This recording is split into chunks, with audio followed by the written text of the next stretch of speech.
اپنی کوتاہیوں اور نااہلیوں کا بوجھ پاکستان پر ڈالنے کی بھونڈی کوشش۔ پاکستانی شہریوں کو 48 گھنٹے میں بھارت چھوڑنے کا حکم دیتے ہوئے سندھ طاس معاہدہ ختم کرنے کا اعلان کر دیا گیا۔ بھارتی وزارت خارجہ نے رونت سے بھری پریس کانفرنس میں پاکستان دشمنی کا ثبوت دیا۔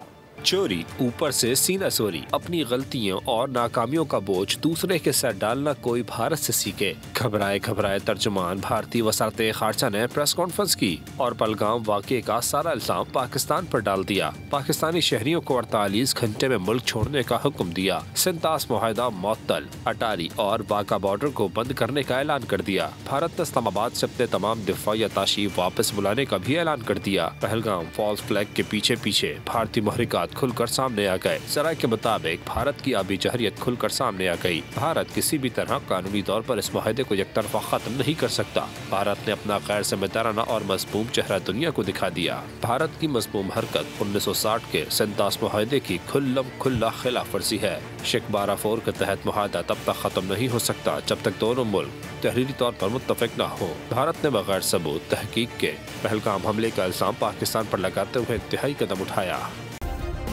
سبسکرائب کریں اور بیل دبائیں تاکہ کوئی خبر رہ نہ جائے۔